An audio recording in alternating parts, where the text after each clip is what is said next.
અરવલ્લીના Malpur Lunawada street highway પર truck પુલ નીચે ખાબકી સોનારિયા પાસે અકસ્માતની ઘટના બની હતી। સ્ટીયરિંગ પરથી કાબુ ગુમાવતા ઘટના બની। આસપાસના લોકો ઘટના સ્થળે દોડી આવ્યા હતા। 30 ફૂટ નીચે ટ્રક ખાબકતા કેબિનનો કચ્ચરઘાણ વળ્યો હતો। સ્થાનિકોએ ટ્રક ડ્રાઈવરને બહાર કાઢ્યો હતો। ચૈત્રી નવરાત્રિની શરૂઆત થતાં જ હિન્દુઓની ધાર્મિક ભાવના દુભાવતા તત્વો સક્રિય થયાનું જોવા મળ્યું છે। ગોધરા નજીક આવેલા ભમૈયા સ્થિત પૌરાણિક રંગેશ્વર મહાદેવ મંદિરમાં ચોરી સાથે તોડફોડ થઈ હતી। મહાદેવના મંદિરમાં અસામાજિક તત્વોએ શિવલિંગની પંચધાતુની જળધારીની ચોરી કરી છે। ચોરીથી ન અટકાતા આ તત્વોએ મંદિરમાં મૂર્તિને પણ નુકસાન પહોંચાડ્યું છે। આ ઘટનાથી હિન્દુ સમાજમાં ભારે રોષ ભભૂકી ઉઠ્યો છે। સમગ્ર મામલે ગ્રામજનો સહિત હિન્દુ સંગઠનો દ્વારા પોલીસને આ મામલે કડક કાર્યવાહી કરવાની માંગ કરાઈ છે। ઘટનાની જાણ થતાં ગોધરા ડીવાયએસપી સહિતની પોલીસની ટીમ સ્થળ પર આવી હતી। તપાસ શરૂ કરી દીધી છે,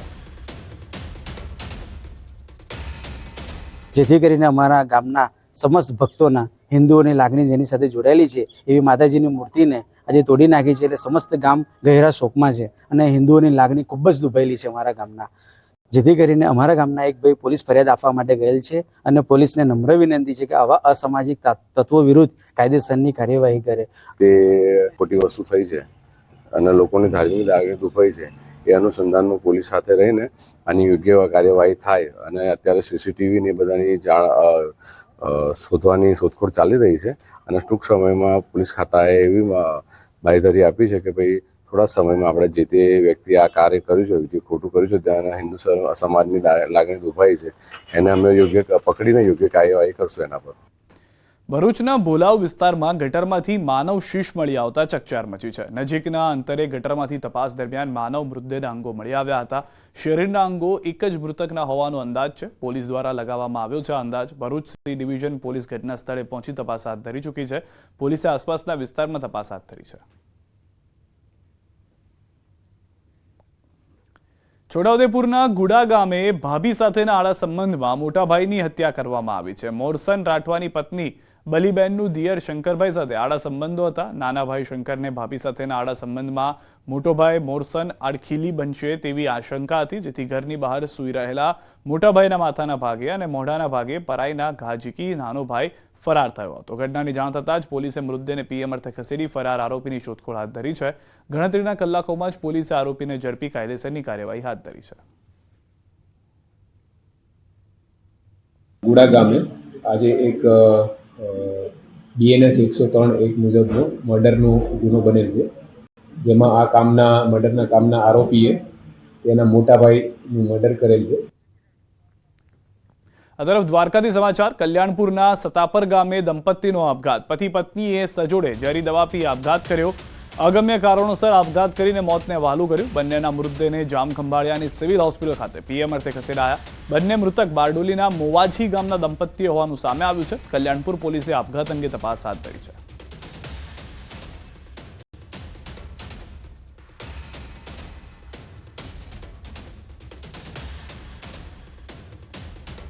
પૂર્વ નાયબ મુખ્યમંત્રી નીતિન પટેલે સ્ફોટક નિવેદન આપ્યું છે। સિંધી સમાજના ચેટીચાંદ મહોત્સવના કાર્યક્રમમાં હાજરી આપતા પટેલે કહ્યું કે ઔરંગઝેબનું ભૂત ફરી ધૂણ્યું છે। મહારાષ્ટ્રમાં સીએમ ફડણવીસ તેનો કંઈક ઉપાય કરશે। ભૂતકાળ ભૂલી જવાનો, પણ ભૂલી એ રીતે નહીં જવાનો કે પાકિસ્તાનમાં જે અત્યાચાર થયો, મુસલમાનો જે અત્યાચાર કર્યા એ ભૂલવાના નથી। હજુ પણ તમે જુઓ રહી અને મુસલમાનોનું ભૂત ગમે ત્યાં ધૂણે છે। આપણા અનેક મંદિરો પછી ઉત્તર પ્રદેશમાં હોય કે બીજા બધા હોય, મુસલમાનોએ તોડી કબજા લઈ અને મસ્જિદો બનાવી દીધી છે। એ બધું ધીમે ધીમે અત્યારે આપણા મુખ્યમંત્રી યોગી આદિત્યનાથજી જે કામ કરી રહ્યા છે એ તમે જુઓ છો, એ બધું પાછું આવશે, પણ આપણો સહકાર આપવાનો, આપણે જોયા નહીં કરવાનું। આપણી જરૂર પડે ત્યારે એમાં મદદ કરવાની, એટલે બધું જરૂર થવાનું છે। આ જુઓ તમે, ઔરંગઝેબનું પાછું ભૂત એ ધૂણ્યું છે।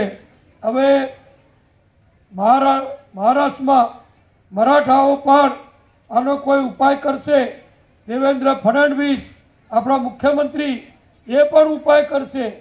એટલે ભૂતકાળના જે કલંક, આપણે કોઈનો વિરોધ નથી, પણ જે લોકોએ આપણા ઉપર અત્યાચાર કર્યો, આપણી બેન દીકરીઓને આબરૂ લૂંટી, આપણી દીકરીઓને ઉપાડી જઈ ધર્માંતર કરાવી, ફરજિયાત લગ્ન કર્યા, એ જે કાળો કલંકરૂપ જે ભૂતકાળ છે એ ભૂતકાળ તો આપણે બધાએ ભૂલી જવાનો છે. તો નીતિન પટેલના નિવેદન પર કચ્છના યોગી દેવનાથ બાપુએ પ્રતિક્રિયા આપી છે. તેમણે કહ્યું કે નીતિન પટેલે આ વાત ખૂબ જ સરળ શબ્દોમાં રજૂ કરી છે. વર્તમાન સમયમાં દેશમાં થઈ રહેલો વિવાદ એનો નીતિનભાઈ પટેલે ખૂબ જ સરળ શબ્દોમાં વર્ણન કર્યો છે. જે મોગલ શાસકોના સમર્થક છે, જે ઔરંગઝેબને પોતાનો બાપ માને છે, એ સનાતન ધર્મના વિરોધી જ નહીં, એ ભારતના અને ભારતીય સંસ્કૃતિના વિરોધી છે. જે ઔરંગઝેબના અત્યાચારો હતા એ ભૂલવા ન જોઈએ.